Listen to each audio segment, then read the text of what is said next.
السلام علیکم۔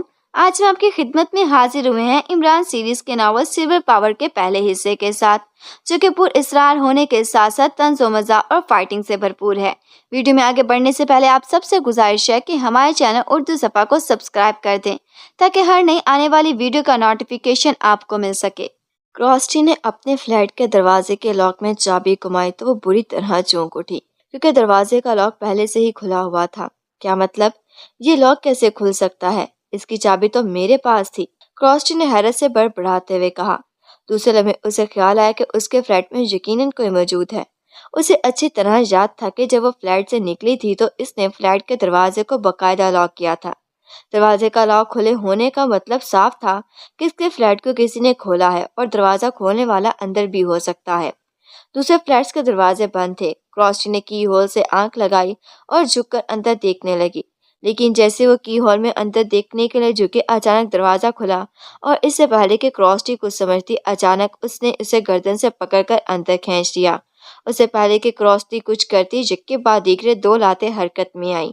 پہلی لات کراسٹی کے ہاتھ میں موجود منی پسٹل پر پڑی، اور کراسٹی کے ہاتھ سے پسٹل نکل کر دور جا گرا اور زمین پر گھستا ہوا کچھ دور موجود الماری کے نیچے چلا گیا، جبکہ دوسری لات کراسٹی کے پہلو میں پڑی تھی۔ کراسٹی کا جسم گھوما اور پھر وہ رول ہوتے ہوئی کمرے کے وسط میں پڑے ہوئے دوپہر قالین پر جا گری۔ جیسے وہ قالین پر گری، اس نے اپنے جسم کو بجلی کی سی تیزی سے گھمایا، اور پھر ہاتھوں اور پیروں کو مخصوص انداز میں حرکت دے کر وہ اس تیزی سے اٹھ کر کھڑی ہو گئی جیسے قالین ربڑ کا بنا ہو اور اس نے اسے اچھال دیا ہو۔ سیدھی ہوتی اس کی نظر کمرے کے دروازے پر کھڑے ایک سیاہ فام نوجوان اور کمرے موجود صوفوں پر بیٹھے ہوئے دو سیاہ فاموں پر پڑی تو اس کے چہرے پر تناؤ سا آ گیا۔ گڈ، خاصی پھرتیلی ہو۔ کاٹا کی ٹانگ کھا کر کوئی اس تیزی سے اٹھ سکتا ہے، یہ میں پہلی بار دیکھ رہا ہوں۔ صوفے پر بیٹھے ہوئے ایک سیاہ فام نے کراسٹی کی جانب دیکھتے ہوئے کہا۔ بولنے والا سیاہ فام بھاری تن و توش کا مالک تھا۔ اس کا کثرتی جسم اور بازوؤں میں پھرتی ہوئی مچھلیاں اس بات کی گمزار تھیں کہ وہ خاصا تربیت یافتہ ہے، جبکہ دوسرا سیاہ فام لمبا تو تھا مگر اس میں فائٹروں والی کوئی بات دکھائی نہیں دے رہی تھی۔ دروازے کے پاس جو نوجوان کھڑا تھا وہ سیاہ فام ہی تھا، مگر اس کا جسم پہلے سیاہ فام سے زیادہ مضبوط تھا، اور وہ کسی دیو کی طرح کبھی ہیکل نظر آ رہا تھا جس نے کراسٹی کو گردن سے پکڑ کر اندر کھینچا تھا اور کراسٹی کو دو کاری ضربے لگا کے کمرے کے وسط میں لا پھینکا تھا۔ اس نے دروازہ بند کر دیا تھا اور دروازے کے قریب ٹانگیں پھیلا کر اور ہاتھ باندھ کر یوں اکڑ کر کھڑا ہو گیا تھا جیسے اگر کراسٹی نے دروازے کی طرف آنے کی کوشش کی وہ تو اس کے سامنے فولادی دیوار بن جائے گا۔ کون ہو تم؟ کراسٹی نے ان تینوں کو باری باری اور بغور دیکھتے ہوئے کہا۔ دوست سمجھو تو دوست اور دشمن سمجھو تو دشمن، اسی سیاہ فام نے کہا۔ کیا مطلب؟ تم میرے فلیٹ میں کیا کر رہے ہو؟ کراسٹی نے ان کی جانب خشمگین نظروں سے گھورتے ہوئے کہا۔ ہم یہاں تمہارا انتظار کر رہے تھے میڈم کراسٹی، سیاہ فام نے شوق سے انداز میں کہا۔ آخر تم ہو کون اور اس طرح میرے فلیٹ میں آنے کی تم میں جرأت کیسے ہوئی؟ کراسٹی نے غصیلے لہجے میں کہا۔ میرا نام بارٹر ہے، اور یہ سارٹر اور جس نے دروازے پر تمہارا استقبال کیا تھا اس کا نام بھی تمہیں بتا چکا ہوں۔ بہرحال اسے کارٹر کہتے ہیں۔ رہی بات یہاں آنے کی تو بیٹھو، مل کر بیٹھ کر بات کرتے ہیں۔ تم کچھ کہنا، ہماری کچھ سن لینا، اس سیاہ فام نے بددستور شوق انداز میں کہا جس کا نام بارٹر بتایا تھا۔ کراسٹی چند لمحے انہیں تیز نظروں سے گھورتی رہی اور پھر ان کے سامنے صوفے پر بیٹھ گئی۔ بولو، کیا کہنا ہے تمہیں؟ کراسٹی نے بارٹر کی جانب غور سے دیکھتے ہوئے کہا۔ اب ہوئی نہ بات، تم سے کاک کی بہن کراسٹی ہی ہونا؟ بارٹر نے اسی کی جانب غور سے دیکھتے ہوئے کہا تو کراسٹی بری طرح چک پڑی۔ سی کاک؟ کون سی کاک؟ میں کسی سی کاک کو نہیں جانتی، اور میرا نام کراسٹی نہیں مارگریٹ ہے، مارگریٹ آسٹن۔ کراسٹی نے کہا۔ پھر تو تم سی کاک کو جانتی ہی نہیں ہوگی، بارٹر نے اس کی جانب طنزیہ نظروں سے دیکھتے گھورتے ہوئے کہا۔ نہیں، میں نہیں جانتی کسی سی کاک کو۔ کون ہے وہ، اور تم مجھ سے اس کے بارے میں کیوں پوچھ رہے ہو؟ کراسٹی نے خود کو بمشکل نارمل رکھنے کی کوشش کرتے ہوئے کہا۔ سارٹر۔ بارٹر نے مسلسل کراسٹی کی طرف دیکھتے ہوئے اپنے ساتھ بیٹھے ہوئے سیاہ فام سے کہا۔ یس باس، سارٹر نے مؤدبانہ لہجے میں کہا۔ اس نے کوٹ کے اندرونی جیب میں ہاتھ ڈال کر ایک لفافہ نکالا اور اٹھ کھڑا ہوا۔ اسے آگے بڑھ کر لفافہ کراسٹی کو دے دیا۔ لفافہ سیل تھا۔ کیا ہے اس میں؟ کراسٹی نے لفافے کو بغور دیکھتے ہوئے کہا۔ کھول کر دیکھ لو، بارٹر نے کہا تو کراسٹی اسے گھورتی ہوئی لفافے کھولنے لگی۔ لفافہ کھول کر کراسٹی نے اس میں سے چند فوٹوگراف نکال لیے، پھر جیسے اس کی نظر پہلی تصویر پر پڑی تو وہ بے اختیار چم پڑی۔ اس تصویر میں وہ ایک کثرتی جسم والے نوجوان کے ساتھ ایک ریسٹورینٹ میں بیٹھی کھانا کھا رہی تھی۔ وہ نوجوان اور کوئی نہیں، کراسٹی کا بھائی سیک کاک تھا، جس کا ایکویریم میں ایک بہت بڑا سینڈک تھا۔ اس سینڈک کا نام ہائی ایجنسی تھا اور سیک کاک اس کا چیف تھا۔ کراسٹی نے جب چند اور تصویریں دیکھی تو اس نے بے اختیار ہونٹ بھینچ دیے۔ اسے اس کے بھائی سی کوک کے ساتھ مختلف مقامات پر دکھایا گیا تھا۔ پھر جب کراسٹی نے باقی تصویریں دیکھی تو اس کی پیشانی پر لاتعداد شکنیں آ گئیں۔ ان تصویروں میں دو پاکیزہ سیکرٹ سروس کے چند ممبران اور علی عمران کے ساتھ دکھائی دے رہی تھی۔ وہی علی عمران اور پاکیزہ سیکرٹ سروس کے ارکان جن کے مقابلے میں آ کر کراسٹی کو شکست سے دو چار ہونا پڑا تھا، اور پھر علی عمران اور سیکرٹ سروس کے ان ارکان سے مرعوب ہو کر اس نے پاکیزہ میں رہنے اور پاکیزہ سیکرٹ سروس کے ساتھ کام کرنے کا فیصلہ کر لیا تھا، مگر علی عمران اسے لفٹ ہی نہیں کراتا تھا۔ اس نے واضح طور پر کراسٹی سے کہہ دیا تھا کہ پاکیزہ میں ایک مجرمہ کی حیثیت سے آئی تھی اور اسے پاکیزہ سیکرٹ سروس کا چیف اسے کسی بھی طور پر اپنی سروس میں نہیں لے گا۔ اگر وہ پاکیزہ سیکرٹ سروس میں آنا چاہتے ہیں تو اسے پاکیزہ کے مفادات کے لیے کوئی ایسا کام کرنا ہوگا جس سے اس پر مجرمہ کا لگا ہوا داغ دھل جائے، تو شاید چیف اس کے بارے میں کچھ سوچ سکتا ہے، مگر کراسٹی کو ایسا کوئی کام سمجھ نہیں آ رہا تھا۔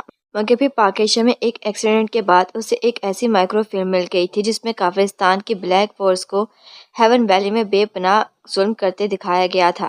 کراسٹی کو ہیون ویلی کے مظلوم مسلمانوں سے بے پناہ ہمدردی ہو گئی تھی۔ اس نے بذات خود ہیون ویلی کے مسلمانوں کو کافرستان کی سفاک بلیک فورس سے بچانے کا فیصلہ کر لیا تھا، اور پھر وہ اپنے مخصوص ذرائع سے کافرستان پہنچ گئی تھی۔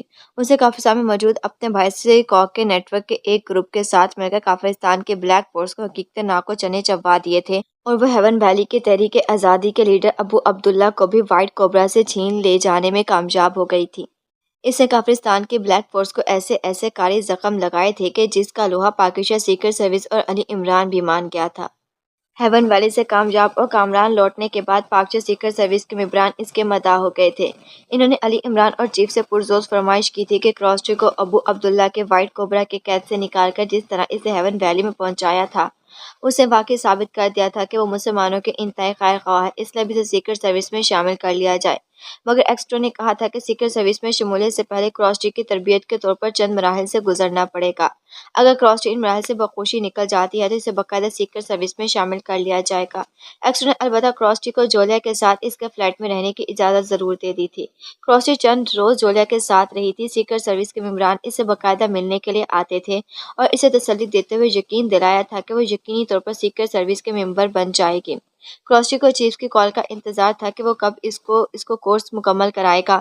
ایکسٹرو کی تو کال اسے نہیں آئی تھی، البتہ ایکریمیا سے اس کے چھوٹے بھائی سی کاک کی کال اسے ضرور آ گئی تھی۔ اسے ایمرجنسی کراسٹی کو ایکریمیا آنے کو کہا تھا۔ کراسٹی ایکریمیا نہیں جانا چاہتی تھی، مگر سی کاک نے کراسٹی کو اسرائیل کے ایک مشکوک سازش کے بارے میں بتایا جو وہ پاکیزہ کے خلاف کر رہا تھا، تو کراسٹی چونک پڑی۔ اس نے سازش کے بارے میں سی کاک سے تفصیلات پوچھنا چاہی، مگر سی کاک نے کہا کہ وہ فوراً ایکریمیا جائے، وہاں اسے ساری تفصیلات مل جائیں گی۔ تب کراسٹی نے جولیا کو بتایا کہ وہ چند دنوں کے لیے ایکریمیا جانا چاہتی ہے، تو جولیا نے کہا کہ وہ چیف سے اجازت لے لے اور باقی ممبران کو بھی بتا دے۔ کراسٹی نے چیف سے تو اجازت لے لی، مگر دوسرے ممبران کو بتائے بغیر ایکریمیا روانہ ہو گئی۔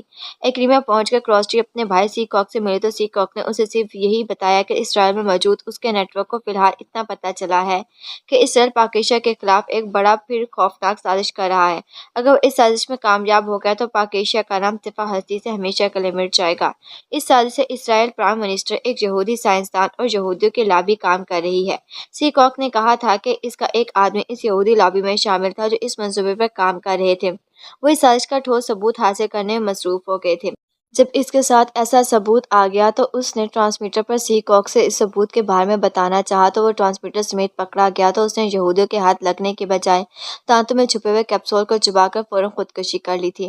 ٹرانسمیٹر سی کاک کے ساتھی نے صرف سلور پاور کے الفاظ کہے تھے اور اس کا رابطہ ختم ہو گیا تھا۔ سی کاک نے جب کمپیوٹرائزڈ سرچر مشین سے اپنے ساتھی کو مانیٹر کرنے کی کوشش کی تھی تو اسے معلوم ہو گیا تھا کہ اس کا ساتھی ہلاک ہو چکا ہے، جس کی وجہ سے یہ نہیں معلوم ہو سکا کہ سلور پاور کے بارے میں وہ سی کاک کو کیا بتانا چاہتا ہے۔ اپنے ساتھی کی ہلاکت کی تصدیق ہوتے ہی سی کاک نے اسرائیل میں موجود اپنے اسپیشل سیکشن کو متحرک کر دیا تھا کہ وہ پاکیزہ کے خلاف ہونے والی سازش اور سلور سروس کے بارے میں ہر ممکن طریقے سے معلومات حاصل کرنے کی کوشش کریں۔